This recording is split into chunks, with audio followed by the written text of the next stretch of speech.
नमस्कार, आप सभी का स्वागत है सुरागीलाल न्यूज चैनल के प्रदेश बुलेटिन में। मैं हूं अनुश्री भारद्वाज और नजर आते हैं इस वक्त की फटाफट खबरों पर। मुख्यमंत्री धामी छत्तीसगढ़ में भाजपा सरकार के शपथ ग्रहण समारोह में हुए शामिल। सीएम धामी ने विकसित भारत संकल्प यात्रा को गंभीरता से लेने के दिए निर्देश। ग्रामीणों ने तहसीलदार को सौंपा ज्ञापन। एफएसओ अल्मोड़ा ने सोलर पावर प्लांट का अग्नि सुरक्षा दृष्टिकोण से किया निरीक्षण। निर्माण कार्य करने की रोक को सुप्रीम कोर्ट ने हटाया। वाइल्ड लाइफ बोर्ड की मीटिंग में पास होते ही बनेंगे 40 करोड़ की लागत से 2 ब्रिज। भारत संकल्प यात्रा कार्यक्रम के तहत पहुंचा मोदी गारंटी प्रचार वाहन। गुरुद्वारे में निःशुल्क स्वास्थ्य जांच एवं दवा वितरण शिविर का हुआ आयोजन। बाघ का बड़ा आतंक, दहशत में स्थानीय लोग। रिटायर्ड शिक्षक के साथ डिजिटल ठगी का मामला आया सामने। देर से पहुंची छात्रा को परीक्षा कक्ष में प्रवेश दिलाने के मामले ने पकड़ा तूल। कॉलेज में माहौल गरमाया। खनन की सूचना लेकर विधायक पहुंचे उप जिलाधिकारी कार्यालय। अब खबरें विस्तार से। मुख्यमंत्री पुष्कर सिंह धामी छत्तीसगढ़ और मध्य प्रदेश के दौरे पर हैं, जहां छत्तीसगढ़ में भाजपा सरकार के शपथ ग्रहण समारोह में सीएम धामी शामिल हुए। दरअसल छत्तीसगढ़ में आज विष्णुदेव सहाय ने मुख्यमंत्री पद की शपथ ली। साथ ही कैबिनेट के अन्य मंत्रियों ने भी इस दौरान शपथ ली। वहीं प्रधानमंत्री नरेंद्र मोदी भी शपथ ग्रहण समारोह में मौजूद रहे। जिसके अलावा मध्य प्रदेश सरकार के शपथ ग्रहण कार्यक्रम में भी सीएम धामी पहुंचे, जहां आज ही मोहन यादव ने भी मुख्यमंत्री पद की शपथ ली एवं अन्य मंत्रियों ने भी पद और गोपनीयता की शपथ ली। मुख्यमंत्री धामी ने अधिकारियों को विकसित भारत संकल्प यात्रा को गंभीरता से लेने के निर्देश दिए। यात्रा के तहत सचिव स्तर के अधिकारी 2 दिन जिलों में प्रवास करेंगे। यह अभियान लोगों तक सरकारी योजनाओं को पहुंचाने के लिए शुरू किया गया है। साथ ही मुख्यमंत्री धामी ने अधिकारियों को अभियान को मिशन मोड पर लेने को निर्देशित किया है। वहीं अभियान को सफल बनाने के लिए जिला स्तर पर एक नोडल अधिकारी की भी तैनाती की जाने एवं प्रतिदिन इसकी रिपोर्ट लेने के भी निर्देश दिए गए हैं। घरों से निकलने वाले पानी की निकासी नहीं होने से पानी सड़कों पर जमा हो रहा है, जिससे लोगों को आवागमन में काफी परेशानियों का सामना करना पड़ रहा है। इसी के चलते ग्रामीणों ने समस्या का समाधान कराए जाने की मांग को लेकर तहसीलदार अक्षय कुमार भट्ट को ज्ञापन सौंपा। वहीं तहसीलदार अक्षय कुमार भट्ट ने तत्काल राजस्व उप निरीक्षक को मौके का निरीक्षण कर इसकी रिपोर्ट तैयार करने के निर्देश दिए हैं। संवाददाता शुभम गंभीर की रिपोर्ट। एक बासपुर गांव की यह समस्या है। हमारी एक गली है, उसमें 25-30 घर हैं, जिसमें पानी निकासी को लेकर समस्या आ रही है। आगे 14 फीट का रास्ता है, लेकिन पीछे कभी अब से 5 साल या 6 साल पहले उस रास्ते को बनाने के लिए प्रधान के द्वारा कोशिश की गई थी, लेकिन कुछ ग्रामीणों ने उसका विरोध किया तो उसे रोक दिया था। अब जो पानी नालियों का था वो खेतों में जा रहा था, लेकिन आज क्या हुआ है, 4 दिन से वो खेतों वालों ने अड्डी लगा के पानी रोक दिया है। पानी रोकने की वजह से अब घरों में पानी घुस रहा है और पूरे रास्ते में पानी खड़ा है। एसएसपी अल्मोड़ा के निर्देशानुसार एफएसओ अल्मोड़ा ने भनोली स्थित सोलर पावर प्लांट का अग्नि सुरक्षा दृष्टिकोण से निरीक्षण किया। दरअसल वरिष्ठ पुलिस अधीक्षक अल्मोड़ा के निर्देश पर अग्निशमन अधिकारी अल्मोड़ा महेश चंद्र द्वारा जनपद के झालडूंगरा भनोली क्षेत्र में स्थित पावर प्लांट का अग्नि सुरक्षा के दृष्टिगत निरीक्षण किया गया। संवाददाता हेमंत सिंह मेहरा की रिपोर्ट। अभी साल भर नहीं हुआ, लगभग 7 से 8 महीने के अराउंड हो गए। ईयरली तो रिफिल होना ही है सर, बट ये कि जैसे अभी क्या है, विश्व प्रसिद्ध Jim Corbett national park, Rajaji national park एवं 6 संरक्षित क्षेत्रों में निर्माण कार्य किए जाने की रोक को कुछ शर्तों के साथ हटा दिया गया है, जिससे अब पार्क के अंदर के लंबित कार्य किए जा सकेंगे। संवाददाता राजीव अग्रवाल की रिपोर्ट। देखिए, माननीय उच्चतम न्यायालय ने जो प्रोटेक्टेड एरियाज हैं उत्तराखंड में, उसमें कोई भी निर्माण कार्य करने पर प्रतिबंध लगाया हुआ था। इसके संबंध में हमने एक राज्य सरकार के स्तर से एक याचिका हमने प्रस्तुत की थी, अपना काउंटर दाखिल किया था, और अभी कुछ दिन पूर्व माननीय उच्चतम न्यायालय ने सारी बातों को ध्यान में रखा है और निर्माण कार्य नियमानुसार किए जाने की अनुमति प्रदान की है। अगर वाइल्ड लाइफ बोर्ड की बैठक में प्रस्ताव पास होता है तो रामनगर के जानलेवा ढेला नदी और कसेरवा नाले पर जल्द ही 40 करोड़ से ज्यादा की लागत के 2 ब्रिज बनाए जाएंगे। लोक निर्माण विभाग ने शासन को 1 वर्ष पूर्व भी इसका प्रस्ताव भेजा था। वहीं वाइल्ड लाइफ बोर्ड की बैठक से मंजूरी मिलने के बाद कार्य शुरू हो जाएगा। खास बात यह है कि इन दोनों ब्रिज के बनने से आने वाले समय में लोगों की परेशानियां भी दूर हो जाएंगी। संवाददाता राजीव अग्रवाल की रिपोर्ट। देखिए, ये दोनों पुल जो है, ढेला पुल और कसेरवा नाला पुल जो है, दोनों जो है इन पुलों को बनाने की जो है बहुत लंबे समय से जनता की मांग थी और पर्यटन के लिहाज से भी बहुत जरूरी था। इन पुलों के नहीं होने के कारण कई बार जो है जान माल की हानि भी हुई है और ये पुल जो है अब इनके प्रस्ताव जा रहे हैं और वाइल्ड लाइफ बोर्ड में की बैठक में ये प्रस्ताव जो है पास होंगे। उसके बाद निश्चित तौर पर जो है इन पुलों का निर्माण होगा और जनता को जो है बन करके ये पुल मिलेंगे और इस क्षेत्र की जनता की जो लंबे समय से मांग थी पूरी हुई। इसमें लास्ट ईयर ही हमने जिसके ब्रिज के दोनों ब्रिज के जो है एस्टिमेट शासन को प्रेसिस कर दिए गए थे। कसेरवा नाले पे जो है 100 मीटर स्पेन का बनना था और ढेला नदी पे बनना था 180 मीटर स्पेन का, जिनकी लागत लगभग दोनों की 40 करोड़ के लगभग आ रही है। चाहे तो एक साथ होनी चाहिए, सब लोग एक साथ बैठना ही नहीं चाहते। पापा, try this. लो, सब लपक लिए।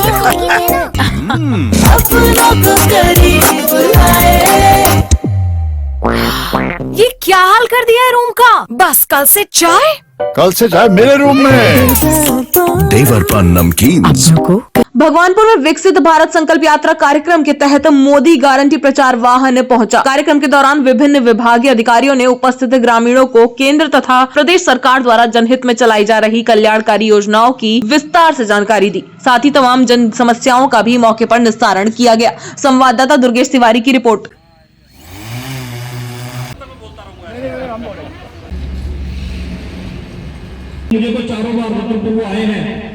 उधम सिंह नगर के किच्छा में भाई कन्हैया जी सेवा समिति के तत्वावधान में आवास विकास स्थित गुरुद्वारे में निःशुल्क स्वास्थ्य जांच एवं दवा वितरण शिविर का आयोजन किया गया। इस मौके पर करीब 80 लोगों ने अपने स्वास्थ्य की जांच कराई और शिविर का लाभ उठाया। संवाददाता राजू सहगल की रिपोर्ट। देखिए, पेशेंट ज़्यादातर स्पाइन से रिलेटेड प्रॉब्लम के ज़्यादा पेशेंट्स थे। कमर के दर्द के, पैरों में दर्द, कमर से निकलता हुआ पैरों में दर्द, गर्दन के दर्द की शिकायत वाले पेशेंट थे। कुछ पेशेंट ब्रेन से रिलेटेड भी थे जिनको दौरे की शिकायत थी। सिर के चोट वाले पेशेंट भी काफ़ी देखे मैंने यहाँ पर। इस तरीके के शिविर जो है ना, ये भाई कन्हैया जी सेवा सोसाइटी पिछले करीब 18-20 साल से कार्यरत है, जिनका उद्देश्य है ज़रूरतमंद की सेवा, चाहे वो किसी मरीज की सेवा हो, अन्यथा किसी बच्ची का विवाह हो, किसी बच्चे की पढ़ाई हो, इस तरीके के कार्यक्रम आयोजित करती है ये। तो इसी उपलक्ष्य में ये आज जो मरीजों का यहाँ पर बुलावा किया है, ताकि जो कमज़ोर वर्ग के लोग हैं वो चिकित्सा सुविधा अच्छी से अच्छी प्राप्त कर सकें। इसमें हमारे भाई मन्नू जी, संधू जी और चीमा ट्रामा सेंटर से जो टीम आई हुई है, वो पूरी अच्छे से नसों की जांच और दवाइयाँ निःशुल्क, और डॉक्टर साहब हमारे धीरज पंत जी बहुत प्यार प्रेम से मरीजों को अटेंड कर रहे हैं। कॉर्बेट टाइगर रिजर्व से लगते ग्रामीण क्षेत्रों में लगातार बढ़ी बाघों और गुलदार की मूवमेंट से ग्रामीणों में डर का माहौल पैदा हो गया है। पिछले 1 माह में बाघ इस क्षेत्र में 2 महिलाओं सहित 5 मवेशियों को अपना निवाला बना चुके हैं तथा कई लोगों को घायल भी कर चुके हैं और लगातार बाघों का मूवमेंट जारी है। संवाददाता राजीव अग्रवाल की रिपोर्ट।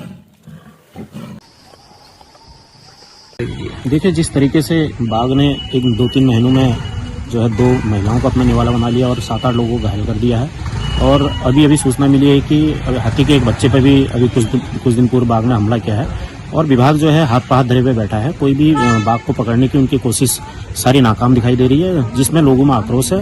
और इस क्षेत्र के जितने भी लोग हैं, सारे के सारे लोग अब बहुत ज्यादा आक्रोशित है, क्योंकि लोगों का घर से निकलना दुर्भर हो गया है। सुबह मॉर्निंग वॉक पर जाना बंद हो गया है। लोग जो है शाम के टाइम पे, शाम होते ही अपने घरों में कैद हो जा रहे हैं। तो निश्चित रूप से ये एक भय और आतंक का माहौल हमारे इस क्षेत्र में बना हुआ है, जिसको लेकर लोग आक्रोशित हैं। और यदि बाघ को जल्द से जल्द नहीं पकड़ा गया तो ग्रामीणों के साथ मिलकर बहुत बड़ा आंदोलन किया जाएगा। देखिए, पिछले कई हफ्तों से कानिया और उसके आसपास के क्षेत्र हैं, वहाँ बाघ की साइटिंग्स हुई थी। कानिया क्षेत्र में हमने तत्काल कार्रवाई करते हुए चिन्हीकरण किया और बाघ और उसके शावक को रेस्क्यू भी कर लिया वहां से। अब दूसरे क्षेत्र में भी इस प्रकार की घटनाएं हुई हैं, जहाँ पे कॉन्फ्लिक्ट के इंसिडेंट सामने आए हैं। जंगल के अंदर बाघों की प्रेजेंस है, ये सभी जानते हैं। बफर एरियाज में बाघ काफी घूम रहे हैं, लेकिन हमें इस बात का भी ध्यान रखना है कि हम सही बात को चिन्हित करें। इस संबंध में कैमरा ट्रैप्स लगाए गए हैं, ड्रोन से हम निगरानी कर रहे हैं। हमारी जॉइंट पेट्रोलिंग टीम्स हैं, वो गांव में जनसंपर्क भी कर रही हैं, और स्कूल के बच्चों को लाने ले जाने के लिए भी हमने व्यवस्था की है कि हमारे फॉरेस्ट गार्ड्स और फॉरेस्टर्स और सेक्शन 1 कर्मचारी, हथियारबंद कर्मचारी जो है वो उनकी मदद कर रहे हैं। रामनगर के नंदा लाइन निवासी रिटायर्ड शिक्षक के साथ डिजिटल ठगी का मामला सामने आने के बाद से जहां एक और शहर में हड़कंप मचा हुआ है, तो वहीं पुलिस भी मामले की जांच में जुट गई है। संवाददाता राजीव अग्रवाल की रिपोर्ट। देखिए, जानकारी में है कि पूर्व शिक्षक जो रामनगर निवासी है, उसको एक कॉल आया कि तुम्हारे नंबर पर फर्जी आधार कार्ड का नंबर लेके उससे अकाउंट खोल के ठगी की गई है। और उसको उन्हें विश्वास दिलाने के लिए वीडियो कोर्ट में बैकग्राउंड में इस तरह से दिखाया कि वहाँ पर कोई किसी थाने से बोले, क्राइम ब्रांच से बोले, और लेकिन उसमें पैसा ट्रांजेक्शन नहीं हो पाया और उन्होंने ठगी का प्रयास किया है। तो इस संबंध में जो नंबर कॉलर द्वारा हमको दिए गए हैं उसकी जांच कर आवश्यक वैधानिक कार्रवाई हमारे द्वारा की जा रही है। मैं लोगों से आग्रह करता हूँ इस तरह की ठगी से बचें, और कोई भी सूचना अगर इस तरह से आपके साथ ठगी कर रहा है तो तुरंत ही 19 डायल करें और वो नियरेस्ट थाने को इसकी सूचना। बम्बई ईस्ट की अंधेरी ईस्ट की पुलिस से एक वीडियो कॉलिंग आई और उन्होंने कहा कि वीडियो कॉल से बात करिए, पुलिस ऑफिसर आपसे बात करेंगे। उस पुलिस ऑफिसर ने बताया कि मेरे नाम पर कोई खाता खोला गया है, उसमें करोड़ों रुपए की ठगी की गई है और मेरे द्वारा कई लोगों को विदेश भेजा गया है जो वहाँ मार दिए जा रहे हैं, उनके अंदर से उनके अवयव निकाल लिए जा रहे हैं और इस तरह से आप बहुत बड़े क्राइम उसमें इन्वॉल्व हैं और आपका गिरफ्तारी वारंट है और ये वारंट उसने मुझे भेजा, जो ये है मेरे पास ये वारंट। और इस तरह से उन्होंने मुझे इतना टेरराइज कर दिया कि मेरे द्वारा बहुत ज़्यादा बेईमानी की गई, मेरे सारे खाते सीज कर दिए गए हैं और मेरे पास सेबी का अटैक होने वाला है, सेबी आके मुझे गिरफ्तार करने वाली है और आपके खाते सारे सीज कर दिए गए हैं और इन खातों को आपको बचाना है। पहले बताइए कौन कौन से खाते इस्तेमाल करते हैं, आपने आधार कार्ड कहाँ अपना इस्तेमाल किया है और इन खातों को अब आप इस्तेमाल नहीं कर सकते। और मतलब उसको काफ़ी मुझे परेशान किया, पौन घंटे घर का दरवाज़ा बंद कर दीजिए, कोई आपके कमरे में नहीं आना चाहिए, कोई घर वाला नहीं आना चाहिए, कोई फ़ोन कॉल आप नहीं उठाएंगे। इस तरह से मुझे हर साइड जाना है। मैंने उसका फ़ोन काट दिया, फिर मैंने उससे देखा कॉल करके, तो वो कॉल किसी वेस्ट बंगाल की लड़की के नाम से फ़ोन आया था। वो डॉक्यूमेंट दिखाया कि मेरा अरेस्ट वारंट है, सेबी का ऑर्डर इसमें लगा हुआ है और क्या कहते हैं सरकार का इसमें ऑर्डर लगा हुआ है, तो आप इस पर कार्रवाई करिए। उन्होंने कहा साइबर सेल हमारी हल्द्वानी में आप वहाँ कॉन्टेक्ट करिए। साइबर सेल का नंबर लेकर उसने मिलाया, साइबर सेल वालों ने कोई फ़ोन नहीं उठाया और उसके बाद उन पुलिस वालों ने अपने कॉन्टैक्ट से किसी साइबर अधिकारी से बात की। उन्होंने कहा इस तरह के फ़ोन कॉल बहुत आ रहे हैं, आप वो कॉल ब्लॉक कर दीजिए। फिर मैंने अगले मॉर्निंग में भी साइबर सेल से बात की, तब उनका फ़ोन मिल गया। उन्होंने कहा कि आप इसकी ईमेल कर दीजिए बस। तो अगर ये जानकारी जनता को नहीं पहुंचेगी तो और लोग भी ठगे जाएंगे। चाहे तो एक साथ होनी चाहिए, सब लोग एक साथ बैठना ही नहीं चाहते। पापा ट्राई दिस। लो सब लपक लिए।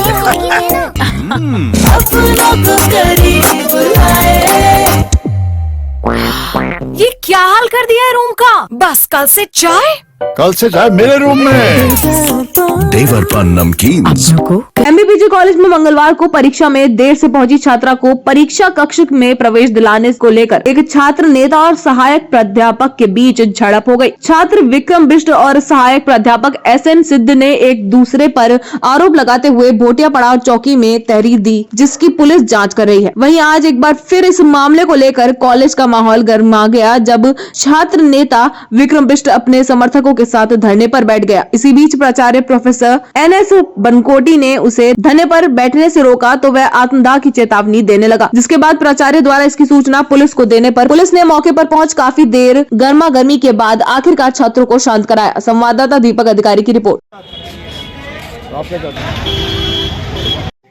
डिमांड भी ऑनलाइन हुई थी, वो आप सभी को पता है, समाचार पत्रों में वो आ गया है।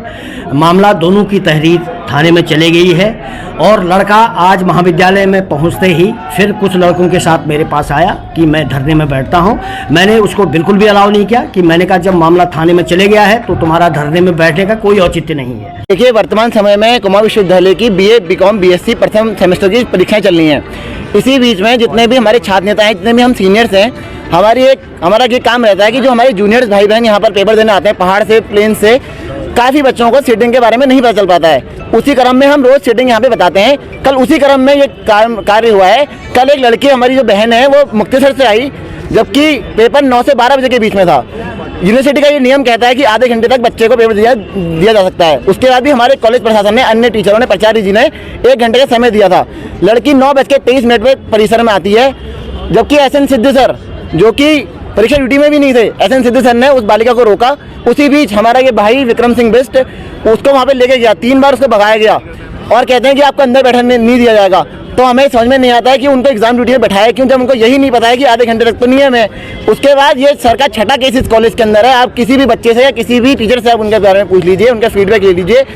लगातार वो जानलेवा धमके देते हैं छात्र छात्राओं को और उसी क्रम में कल भाई का फोन भी पकड़ा और भाई के गले में नाखून भी मारे हैं। 9 बजे की बात थी, एक बालिका जो है, बालिका क्या सर 8 से 9 पेपर थे कल, तो काफ़ी लोग लेट आए। एक कमरा नंबर 61 पे पेपर चल रहा था, वहाँ बालिका को घुसने नहीं दिया गया। 3 से 4 बार बालिका को बाहर भेज दिया गया कि आप लेट आई हुए हैं, इस कारण बालिका को बाहर भेज दिया गया। सर कुमाऊं यूनिवर्सिटी का नियम ये है कि आधे घंटे तक कोई भी बच्चा पेपर देने जा सकता है। उसके बावजूद सर ने हमारे साथ बदतमीजी की गई। मैं सर की वीडियो बनाने लगा तो सर ने मेरा फ़ोन फोड़ दिया और मेरा कॉलर पर पकड़े हुए जान से मारने तक की धमकी दी गई और मेरे खिलाफ धारा 144 का कितने मुकदमा थाने में दर्ज करवाया गया।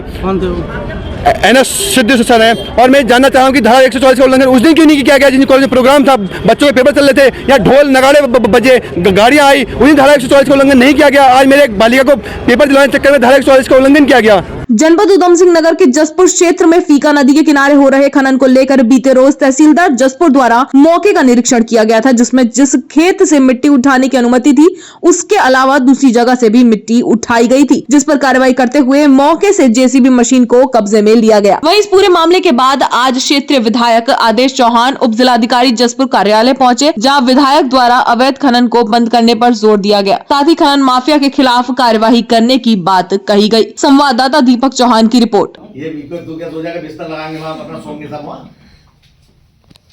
ऐसा है कि एक मैं जब अपने घर जसपुर से वापस जा रहा हूँ तो हरे हुए डंपर निकल रहे थे रेत के, जिसमें से पानी गिर रहा है। तो मैंने SDM महोदय को फोन किया कि यहाँ बहुत तेजी से डंपर चल रहे हैं और जो मुझे पता चला है कि वो नदी में अवैध खनन कर रहे हैं। तो उन्होंने तहसीलदार को कल भेजा, गए भी, लेकिन उन्होंने जो हमारे पास फोटो और वीडियो 2 डंपर एक JCB मौके पर, लेकिन उन्होंने JCB पर भी, लेकिन उसको भी अभी कार्रवाई नहीं की थी। उसी को लेकर मैं आया कहने कि भाई ये डंपर और JCB पे कार्रवाई अब तक क्यों नहीं हुई और उसका जो है जिसको परमिशन तुमने दी उसको निरस्त क्यों नहीं किया। तो जो आपके सामने उन्होंने कहा है कि उस पर हम कार्रवाई कर रहे हैं, ये उन्होंने आश्वासन दिया। अब जो भी है वो आपके सामने बात प्रशासन की डील का जैसा देखिए, मैं अभी इसलिए फिर कहना चाहता हूँ कि SDM ने बताया कि भाई पुलिस समय से, तो मैंने SSP से बात की तो भाई आप अगर प्रशासन हमें फोर्स मांगे तो आपको भेजनी चाहिए। क्या तहसीलदार ने भी कहा कि पुलिस लेट पहुंची जब तक वो लोग भाग चुके थे। फिर मैंने जिलाधिकारी को भी ये बात अवगत कराई। तो इसमें पुलिस को भी प्रशासन की मदद करनी हो, क्योंकि अवैध काम रोकना सभी की जिम्मेदारी है। कार्रवाई के लिए पूछा जा रहा था, हमने उनको बताया, उनको शायद कुछ गलतफहमी थी कि हम कार्रवाई नहीं कर रहे। हमने उनको बताया कि जो भी अवैध खनन यदि वहाँ पे हुआ है तो उसकी जांच करके यदि वो हुआ है तो उसमें हम रिपोर्ट भेजेंगे। और इसीलिए जो JCB उसको खड़ा किया गया था कि वो चूंकि देखना चाह रहे थे, हम उसकी जांच कर रहे हैं कि क्या वो वैध तरीके से उसका इस्तेमाल किया जा रहा था या नहीं किया जा रहा था। और भी जो भी वहाँ पे जो शिकायतें हैं उसका संज्ञान लिया जा रहा है। और आज भी जो है हमारी टीम वहाँ पे गई थी और वहाँ पे जो भी मौके पे जो चीजें हुई हैं उसका संज्ञान लिया जाएगा और उसके अनुरूप जो है, जो अगर वो किसी शर्तों का पालन नहीं कर रहा है जो उसको मिट्टी की परमिशन मिली है, तो उस चीज को हम जो है जिलाधिकारी महोदय को प्रेषित करेंगे और उसके अनुसार कार्रवाई की जाएगी। ये हमने उनको आश्वासन दिया। आज के लिए बस इतना ही। प्रदेश से जुड़ी सभी खबरों को जानने के लिए जुड़े रहिए सुरागीलाल न्यूज चैनल से। धन्यवाद।